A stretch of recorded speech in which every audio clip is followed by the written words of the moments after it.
बहुत पुरानी कहानी है। एक गांव में एक मुखिया रहता था जो अपने अतिथियों से बड़े आदर से बड़े प्रेम से पेश आता था। वह मुखिया हमेशा इंतजार करता था कि उसके घर कोई आए और वह उसकी देखभाल बहुत अच्छी तरह करे। और रोज सुबह मुखिया यही सोचता था कि आज अतिथियों को खिलाया जाए, क्या पिलाया जाए ताकि अतिथि खुशी से झूम उठे। अतिथि बड़ी खुशी से झूम उठे। अतिथि बड़ी खुशी से वहां से विदा लेते और जाने से पहले मुखिया को हमेशा कहते कि उन्हें इतने अच्छे से किसी ने नहीं रखा। लेकिन मुखिया के मन में यही बात खटकती कि अतिथि खुशी से झूम नहीं रहे हैं।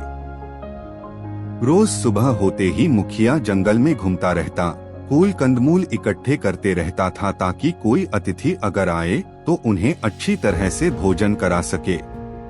मुखिया का बेटा भी अपने पिता की तरह अतिथि सत्कार में बड़ा माहिर था।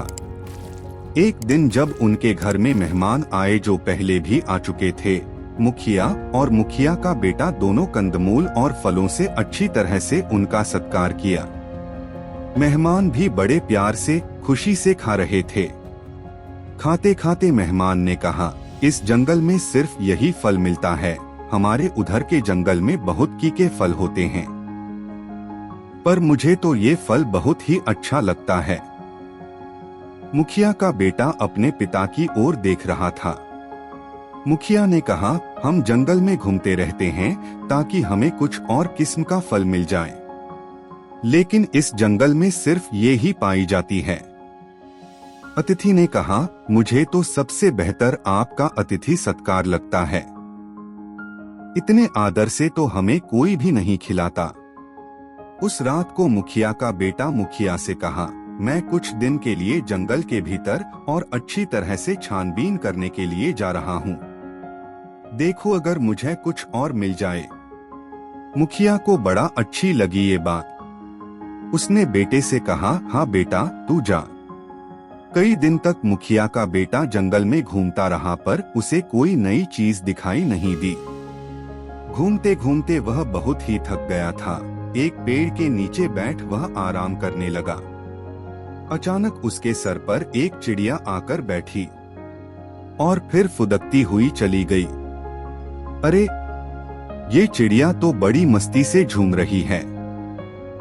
उसने चारों ओर देखा, यहाँ की सारी चिड़िया तो बड़ी खुश नजर आ रही है। क्या बात है? वह गौर से देखता रहा चिड़ियों की ओर। उस पेड़ के नीचे एक गड्ढा था जिसमें पानी था। चिड़िया उड़ती हुई उस गड्ढे के पास गई। उन्होंने पानी पिया और झूमते हुए चहकने लगी और जिस चिड़िया ने अभी तक पानी नहीं पिया था वह उतने उत्साह से झूम नहीं रही थी। इसका मतलब है कि उस पानी में कुछ है। मुखिया का बेटा गड्ढे के पास बैठ गया और उसने गड्ढे का पानी पी लिया। अरे, ये पानी तो बड़ा अजीब है, पीने से झूमने को मन करता है। क्या है इस पानी में? अच्छा, यह तो महुए का पेड़ है।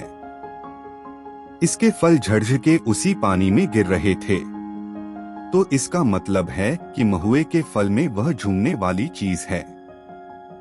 मुखिया का बेटा मन ही मन झूम उठा। ये ही तो वह कितने दिनों से तलाश कर रहा था। इतने दिनों के बाद उसे वह चीज मिल गई।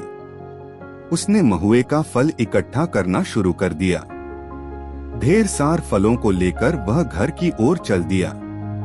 उधर मुखिया बहुत ही चिंतित हो उठा था। कहाँ गया उसका बेटा? उस दिन 3 अतिथि आए हुए थे। अतिथियों को मुखिया की पत्नी प्यार से खिला रही थी पर साथ ही साथ उदास भी थी। अपने पति की ओर बार बार देख रही थी। अचानक मुखिया के चेहरे पर रौनक आ गई। उसकी पत्नी समझ गई कि बेटा वापस आ गया है। अतिथि अब जाने ही वाले थे, पर मुखिया के बेटे ने उनसे अनुरोध किया कि वह थोड़ी देर के लिए रुक जाएं।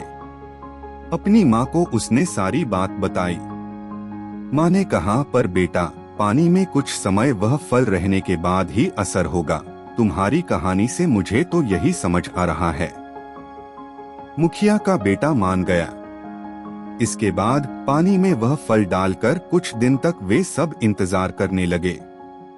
अगली बार जब अतिथि आए उन्हें वह पानी दिया गया पीने के लिए।